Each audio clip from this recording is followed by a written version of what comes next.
Hello students, my name is Bhavna Singh. I am working as an assistant professor in St. Andrews Institute of Technology and Management. This is an online tutorial series on e-commerce. So let's begin today's session.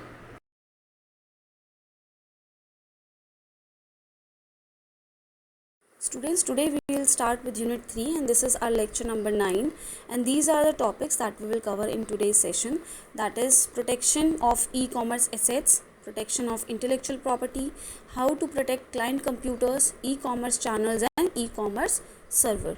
So let's get started with today's session. The first topic is protecting e-commerce assets.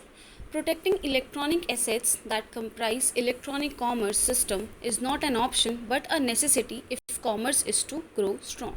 And these are the various e-commerce assets like intellectual property, client computers, messages traveling on a communication channel, web server and its hardware. About all these topics we have already discussed in our previous sessions, that what are the intellectual properties and what are the client servers, what are the servers, what are the client computers, what are the communication channels. We have already discussed all these concepts. So now in this session we will discuss that how we can provide or how we can protect these e-commerce assets, because protecting these assets is very much important for us if we want that our e-commerce business must be grow, or it should be secure and safe enough. So in order to provide security to this, we need to protect all these intellectual properties and client computers, servers, etc. And any organization can protect all these assets by providing a security policy. About the security policy, we have already discussed in the previous sessions also, that security policy is a written document which states that what are the security measures the particular organization will take and who is responsible for all these protections, and what kind of protection they will provide and what assets they will protect. So all these things, they are mentioned in that particular written document, and every organization, or I must say that every e-commerce business must maintain its own security policy, so that more and more customers, they get connected and they become aware of your security policy, and they'll be able to build confidence and trust in your e-commerce business. And that security policy that is maintained by every organization must fulfill the basic requirements, like it should provide the secrecy of the confidential information, and it should provide the integrity, availability of information, authentication of information. So when all these features are present in your security policy, then the more and more customers will get connected with your e-commerce business. Now comes the next topic, that is how to protect the intellectual property. As you have already known that intellectual property are the creative ideas or thoughts of a human mind or thoughts of a particular person. Like you can use your ideas or you can use your creative thoughts in order to create a particular website, or in order to make a film, or in order to create some photographs, or in order to create some website designing. So these are the basic ideas that you are doing on your own. So these intellectual property, they must be secured, or they must be protected, so that any other person or any unauthorized person cannot use your ideas or cannot copy your ideas and use your thoughts or your creativity for his or her own purpose. So for example, that with the help of this internet and with the help of this e-commerce, it is the intellectual properties are very much prone to the risk, or anyone else or any third person can copy the look of your website and can make a exact copy of your website and publish with his or her name. So in this way, they can steal your ideas, they can steal your thoughts. So it is very much important to protect your intellectual property, and because of this we use some kinds of copyright and patents, and we use trade secrets. Many of the organizations, they use trademark in order to protect these intellectual properties. As you can see in the examples also, that these are the some examples that we can protect with the help of patents, or with the help of some copyrights or trademark or trade secrets. Like we can protect the e-commerce systems or search engines with the help of patents, or you can see utility models. And we can protect the HTML based codes, or the websites or the software using the copyright and patents. And we can protect the databases also with the help of copyright, and creative designs like website designs or music music and videos or website content or photographs. So all these things we can protect with the help of copyright, patents, trademarks and trade secrets. Now the next we will discuss about the protection of client computers. By client computers we mean that the machine of a client or the user machine or the user system. So these client computers, they must be protected from threats.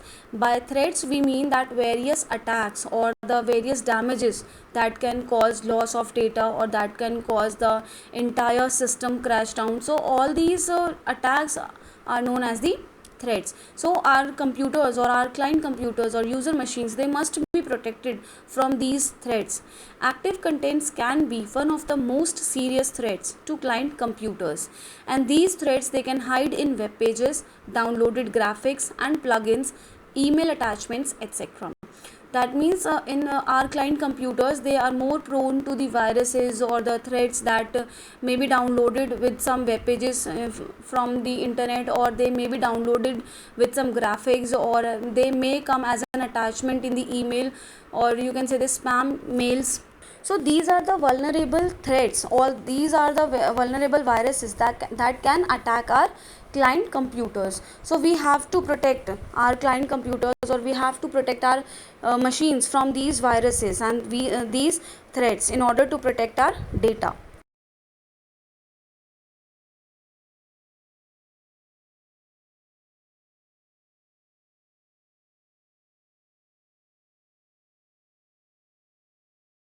Now there is a question arises that why we need to protect these client computers, or what is the need to protect them. Because whenever we do some online transactions, or whenever we do some online trading or online shopping, we provide our credit card details, or we provide our personal information also.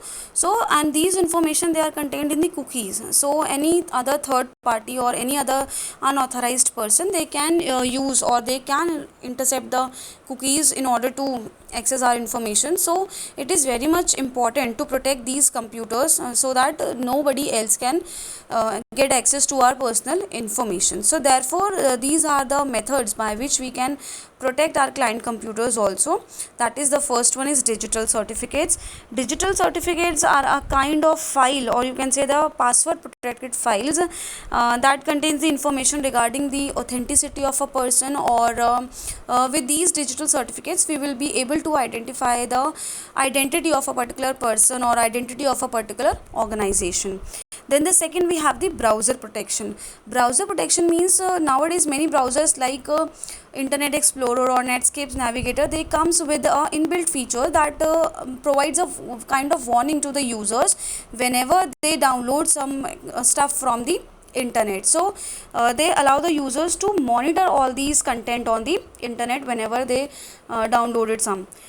Then the next, we have the antivirus software. Antivirus software means these are the software that are used to remove the viruses, or they are used to protect our computers from the viruses, because virus, they can cause a huge damage to our data, to our information, or to the system also. So these antivirus software, we can with the help of these antivirus software, we can protect our computers from the attacks of various kinds of infections or various kinds of viruses. Now the next we will discuss how to protect e-commerce channels.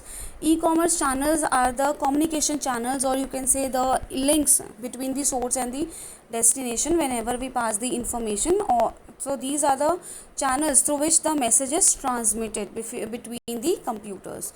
So it means protecting assets while they are in transit between client computers and the remote servers. That means whenever we are passing the information, or whenever some message is being transmitted between client computers and the remote servers, so in between those transmissions, we have to monitor the communication channels, and we have to protect our e-commerce assets or our confidential information on these e-commerce channels. So it includes channel secrecy, guaranteeing message integrity, and ensuring channel availability.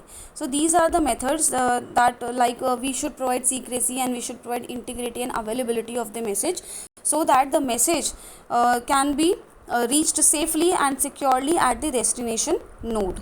So These communication channels must be secured enough so that we can easily pass our information between the client computers and the servers.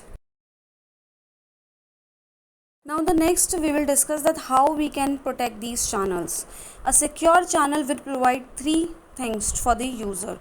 First one is the authentication of those who are involved in the communication, like the client computers and the remote servers, they must be authenticated. Then the second, the confidentiality of information should be there, that is the information which is exchanged over the network and between the client computers and the servers.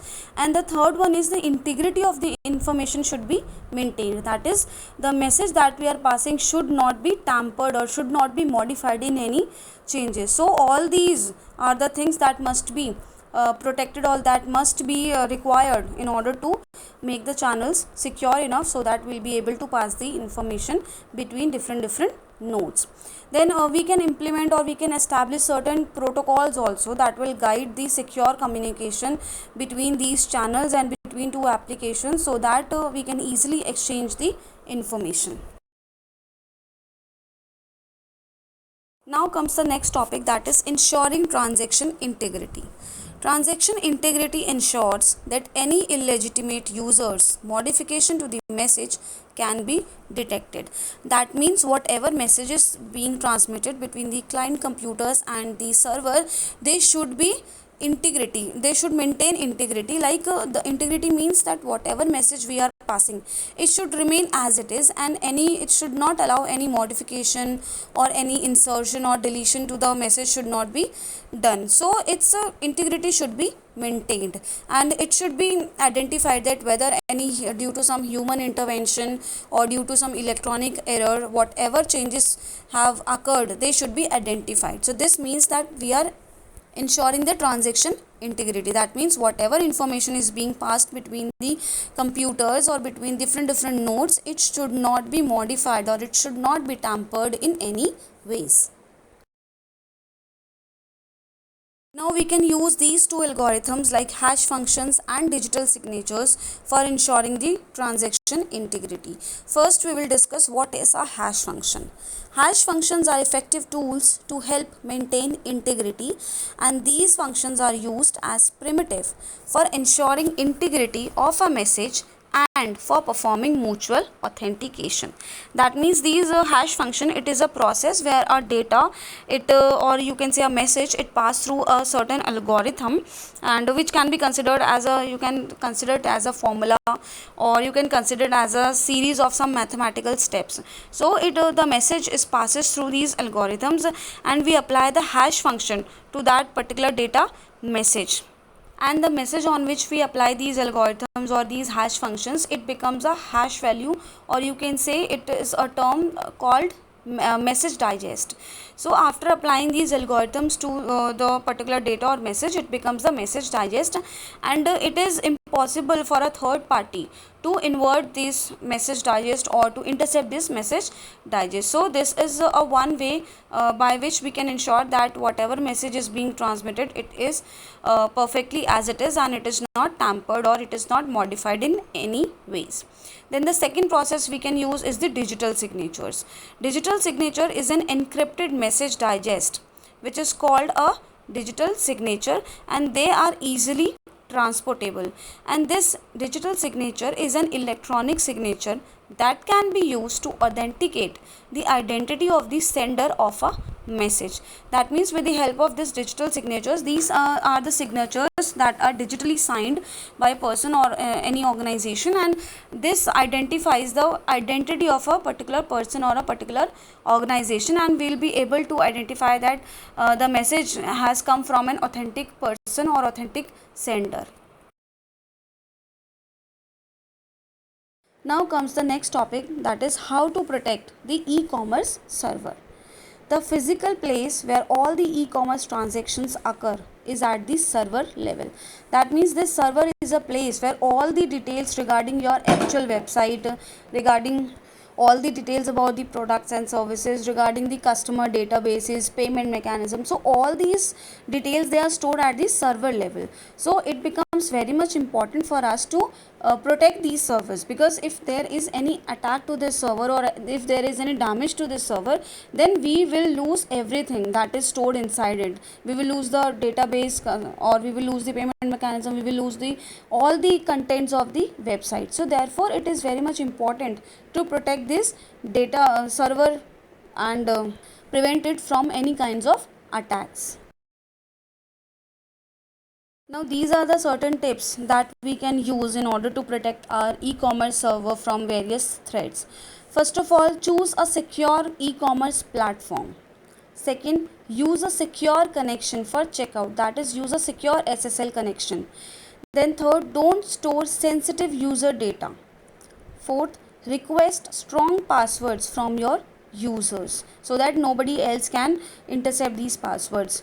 Then the next, set up system alerts for suspicious activities, that is, whenever some suspicious activities occur, or whenever someone tries to hack your password, or someone tries to unauthentically access your user, so some warning must be displayed or some alert must be displayed.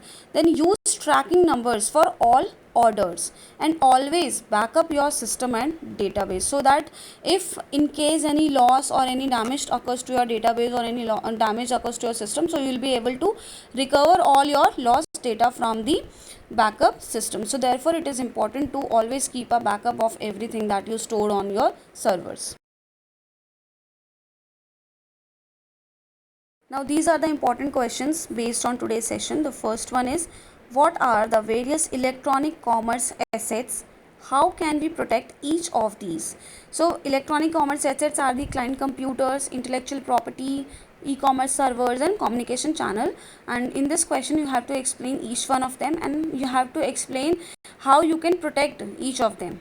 Then the second question is, explain how transaction integrity can be ensured. In this you have to explain what are the various functions or what are the various algorithms that can be used to protect these transaction integrity, and how we can assure that these are not modified or not tampered with. So students, it's time to end our session here only. In the next session we will discuss about the electronic payment systems. Till then, you all take care of yourself and keep learning. Thank you so much for watching.